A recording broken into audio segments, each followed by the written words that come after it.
একদম টক মিষ্টি ঝালঝাল কাঁচা আমের নাড়ু। এই সিজনে একবার হলেও কাঁচা আম দিয়ে এভাবে একবার নাড়ু বানিয়ে দেখুন।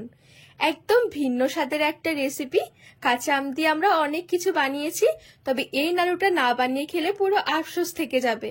এত সুন্দর নাড়ু হবে, যাকে বানিয়ে খাওয়াবেন একবার হলেও রেসিপি জানতে চাইবে। এই নাড়ু বছর ধরে সংরক্ষণও করতে পারবেন। নমস্কার বন্ধুরা, নতুন একটা পর্ব দেখার জন্য আপনাদের সকলকে স্বাগত জানাই। আজকে বানিয়ে দেখাবো টক ঝাল মিষ্টি কাঁচা আমের নাড়ু। নামটা শুনতে একটু অবাক লাগছে, তবে কাঁচা আম দিয়ে যে এত সুন্দর নাড়ু বানিয়ে নেওয়া যায়, না দেখলে বিশ্বাসই হবে না। সারা বছর এই কাঁচা আমের স্বাদটা পাওয়ার জন্য এভাবে কিন্তু নাড়ু বানিয়ে রাখতে পারেন। এই নাড়ু বানিয়ে কিন্তু আপনারা সংরক্ষণ করতে পারেন বছর ধরে। খেতে ভীষণ ভালো লাগে। তো চলুন, আশা করছি রেসিপিটি অনেক ভালো লাগবে। আজকে এই কাঁচা আমের নাড়ু তৈরি করার জন্য এখানে আমি 6 থেকে 7টা মতো নিয়েছি কাঁচা আম। এবারে চলুন আমের খোসাগুলো আগে ছাড়িয়ে নেব।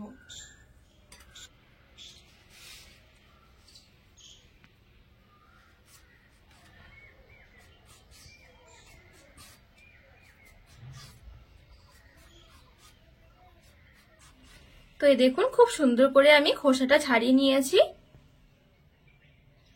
এবারে জলের মধ্যে নিয়ে নিচ্ছি।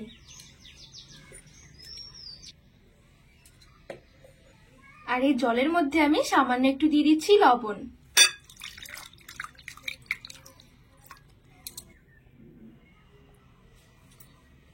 তো এই দেখুন, সবগুলো আম আমি খুব সুন্দরভাবে খোসা ছাড়িয়ে জলের মধ্যে নিয়ে নিয়েছি। এবারে আম আমি একটুখানি গ্রেট করে নেব। তো এখানে একটা গ্রেটার নিয়েছি, আর এখানে যে গ্রেটারের বড় ছিদ্রটা আছে, এই ছিদ্রটা দিয়ে কিন্তু গ্রেট করব।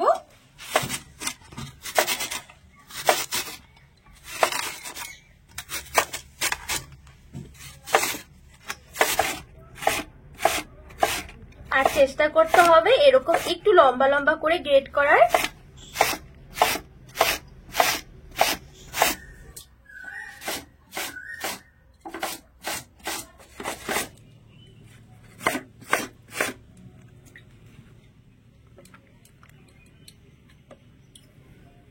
তো এই দেখুন, এখানে আমি সবগুলো আম খুব সুন্দরভাবে এরকম করে দেখুন লম্বা লম্বা করে গ্রেট করে নিয়েছি। এবারে এই গ্রেট করা আমের মধ্যে আমি এখানে হাফ টেবিল চামচের মতো নিয়ে নিচ্ছি লবণ। এবারে এই লবণটা দিয়ে একটু ভালো করে কচলে নেব। এতে করে আমের যে একটা টক ভাব, সেই টক ভাবটা অনেকটাই কমে যাবে। আর এই লবণটা দিয়ে মাখতে মাখতে দেখবেন হালকা করে জল বেরিয়ে আসবে। আর এই দেখুন, অনেকটা কিন্তু জল বেরিয়ে এসেছে। এবারে একটা ঝাঁঝরির মধ্যে নিয়ে নিচ্ছি।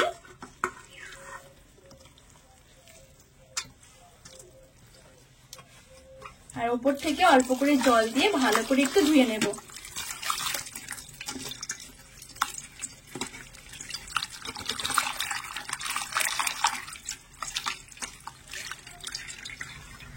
তো এখানে একটু জল দিয়ে ভালো করে ধুয়ে নিয়েছি। আমের টক ভাবটাও চলে যাবে, আর একটা যে কষ আছে, কষটাও কিন্তু চলে যাবে। এবারে যে এক্সট্রা জলটা আছে, সেটা একটু এভাবে করে একটু চেপে চেপে বাইরে বের করে নেব। তো এখানে যতটা সম্ভব এক্সট্রা জলটা আমি চেপে চেপে বের করে নিয়েছি। এবারে আমগুলো একটা বাটির মধ্যে নিয়ে নেব।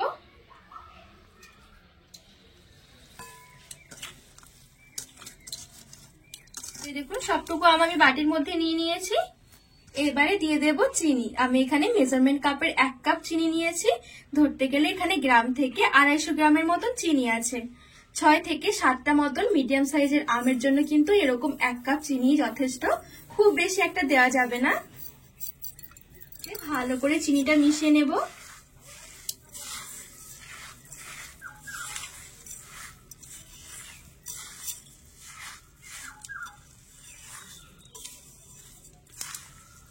তো এখানে চিনিটা দিয়ে খুব ভালো করে আমের সাথে আমি মিশিয়ে নিয়েছি। এবারে ঢাকা দিয়ে 10 থেকে 15 মিনিটের জন্য একটু ঢেকে রেখে দেব।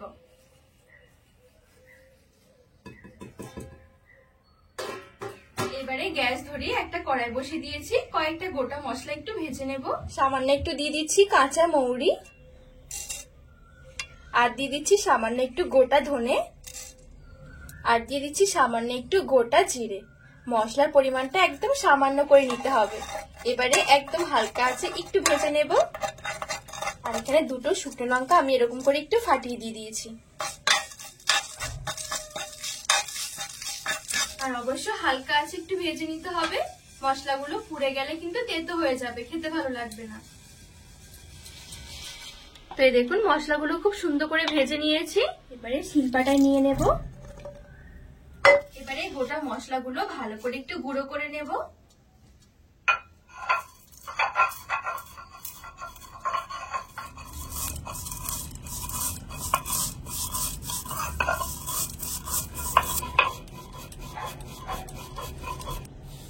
তো এই দেখুন যতটা সম্ভব আমি ভালো করে গুঁড়ো করে নিয়েছি। আর এদিকে আমটা যে আমি চিনি দিয়ে মিশিয়ে রেখেছিলাম মোটামুটি 10 থেকে 15 মিনিটের মতন হয়ে গেছে। আর এখন দেখুন যে গোটা চিনিগুলো দিয়েছিলাম, চিনিগুলো কিন্তু খুব ভালোভাবে গলে গেছে। আর চিনি গলে গিয়ে দেখুন চিনির জলটাও বেরিয়ে এসেছে।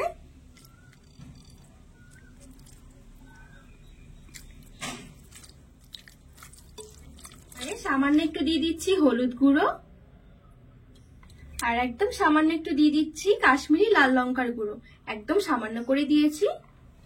এবারে যে শিলপাটার মধ্যে আমি গুঁড়ো করে রেখেছিলাম গোটা জিরে, গোটা ধনে, গোটা মৌরি আর শুকনো লঙ্কা, এই মশলাটা এবারে দিয়ে দিচ্ছি। এবারে ভালো করে নেড়ে চেড়ে মিশিয়ে নেব।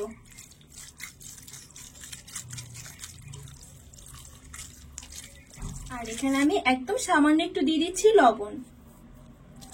সবকিছু খুব ভালোভাবে মিশিয়ে নেব। তো খুব ভালো করে সবকিছু নেড়ে চেড়ে মিশিয়ে নিয়েছি। এবারে গ্যাস ধরিয়ে কড়াই বসিয়ে দিয়েছি। এবারে সবকিছু দিয়ে মিশিয়ে রাখা আমটা দিয়ে দিচ্ছি।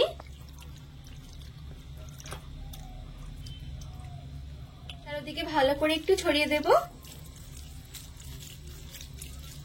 তো কড়াইয়ের চারিদিকে খুব সুন্দরভাবে এভাবে করে একটু ছড়িয়ে নিয়েছি। এবারে গ্যাসের আঁচটা মিডিয়ামে রেখে ঢাকা দিয়ে রেখে দেব 5 মিনিটের জন্য।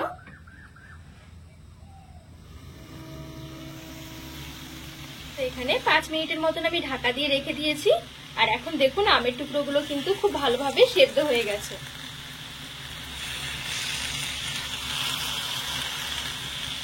আর কালারটাও দেখুন হালকা চেঞ্জ হয়ে গেছে। এবারে গ্যাসের আঁচটা একটু বাড়িয়ে দিয়ে আরো 5 মিনিটের জন্য এভাবে করে একটু নাড়াচাড়া করে নেব। হালকা হালকা কিন্তু এখনো চিনির রস রয়েছে, তো এই চিনির রসটাকে আমি একদম শুকিয়ে নেব।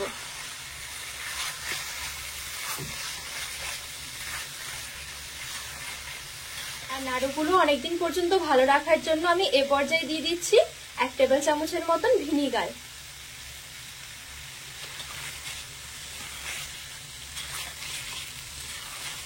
আর নাড়াচাড়া করতে করতে দেখবেন কালারটা খুব সুন্দরভাবে চেঞ্জ হতে থাকবে।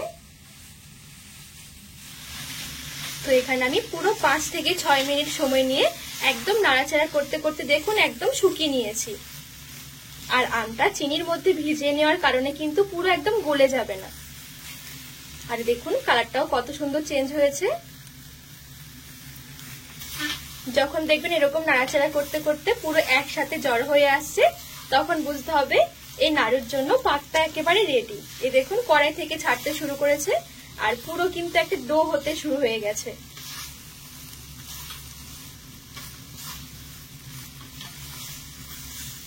এই দেখুন এবারে আমি গ্যাসের আঁচটা বন্ধ করে দেব আর এভাবে করে একটু ছড়িয়ে নেব।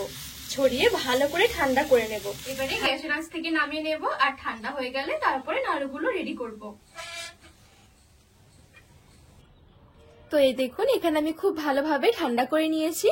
যখন ঠান্ডা হয়ে যাবে তখন কিন্তু এরকম একটু ঝুরো ঝুরো হয়ে যাবে। এখানে কিন্তু অবশ্যই চিনির মাপটা ঠিক রাখতে হবে। খুব বেশি চিনি হয়ে গেলে কিন্তু এটা ঠান্ডা হওয়ার পর জমে যাবে। তো চিনিটা কিন্তু অবশ্যই একটু মাপ করে দিতে হবে। এবার আমি হাতের মধ্যে কিছুটা মতো নিয়ে এইভাবে করে গোল গোল করে নাড়ুগুলো তৈরি করে নেব। একদম অবাক করা একটা রেসিপি। আর এই দেখুন কত সুন্দর নাড়ু রেডি হয়েছে, দেখতে কতটা সুন্দর লাগছে, ভীষণ ভালো লাগে এভাবে খেতে, একদম টক মিষ্টি ঝাল ঝাল। এইভাবে করে আমি প্রত্যেকটা নাড়ু এরকম গোল গোল করে রেডি করে নেব। আর রেডি করে এখানে একটা প্লেটের মধ্যে তুলে সাজিয়ে নিচ্ছি। একদম অল্প সময়ের মধ্যে ঝটপট বানিয়ে নিতে পারবেন ভীষণ মজার একটা রেসিপি। একটা খেলে দেখবেন মনই ভরবে না। এইভাবে করে আপনারা নাড়ুগুলো তৈরি করে একটা কাঁচের বয়ামের মধ্যে ভরে রেখে দিতে পারেন। কোনো রকম ফ্রিজে রাখার দরকার হবে না, যেহেতু আমি ভিনিগার দিয়েছিলাম। ভিনিগার দেওয়ার কারণে কিন্তু এমনিতেই আপনারা বাইরে রেখেও এই নাড়ুগুলো রেখে দিতে পারবেন, বছর ধরে কোনোভাবেই নষ্ট হবে না। তো বন্ধুরা, আজকে এই কাঁচা আমের নাড়ুর রেসিপি আপনাদের কেমন লেগেছে অবশ্যই কিন্তু কমেন্ট করে জানাবেন। আর রেসিপি ভালো লাগলে চ্যানেলটিকে সাবস্ক্রাইব করে পাশে থাকার অনুরোধ রইল।